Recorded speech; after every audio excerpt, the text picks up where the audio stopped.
Баршаңызға қайырлы күн. Супертехника YouTube каналының оқырмандары. Бүгін сіздермен ақша шақыратын және де ақшаны жинаудың тәсілдерімен бөлісетін боламын. Барлығымыз білеміз, ай сайынғы өзіміздің табысымызды аламыз. Айлық алған кезде бір қуанып, келесі күні ақшам қайда кетті деп аң-таң болып отыратындар баршылығы, иә. Енді сіздерге кеңесіммен бөліспекпін. Қалай ақшаны көбейтсек болады, табысты қалай екі еселеймін десеңіздер, ондеше өздеріңіздің табыстарыңызды жинаңыздар. Яғни айлық табысыңыз мысалы 150 мың теңге болатын болса, оның 10%-ын депозитке салып қойыңыздар. Депозиттен ешқашанда ақша шешіп алмайсыздар. Өйткені депозит дегеніміз ол мысалға сіздер дән егесіздер. Мысалы алма ағашы деп алайық. Алма ағашын жерге еккен кезде сіз ол ақшаны депозитке саласыздар. Сол ақша, яғни ағаш, алма ағашы дәнін көгеріп өсіп шығам дегенше ол сіздердің табыстарыңыз көбейеді.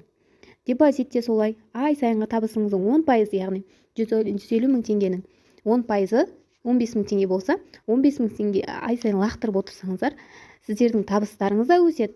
Ана алма ағашы, егілген алма ағашы бар ғой, сол да бір күні өзінің жемісін береді. Байлардың бір құпиясының бірі осы, олар өздерінің табыстарының 10%-ын жинап отырады екен. Енді одан бөлек сізге 15 мың теңге депозитке салдыңыз, енді қалғаны сіздің күнкөрісіңізге, яғни 50%-ы осындай расходқа кетеді, яғни той болсын, үйге продукты, соғыларға кетеді, ал қалғандары 20%-ы ол сіздің жинап атқан ақшаңыз болып саналады. Енді күнделікті жүріп тұруға ақша керек болғандықтан, оны басқа бөлек жерге жинайсыздар. Ал депозиттегі ақшаға ешқашан тиіспейсіздер. Олар сіздің алма ағашыңыз болып саналады. Егер одан депозиттен ақша алып қоятын болсаңыздар, сіз алма ағашыңызды тамырымен қопарып алған болып саналасыздар. Сол үшін де өздеріңіздің депозиттегі ақшаларыңызды қарызға да ешкімге де бермеңіздер, және де ақша жинап атқаныңызды ешкімге айтпаңыз. Бұл үлкен құпия, сондықтан да айтуға да болмайды. Сіздерге техникамен бөліспегелі көп болыпты.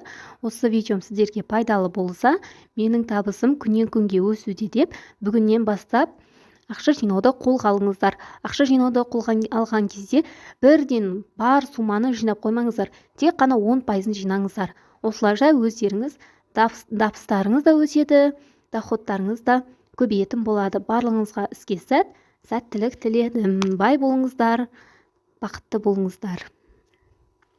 Менің Супертехника YouTube каналыма тіркеліп, осы видеоны достарыңызбен бөлісуді ұмытпаңыздар.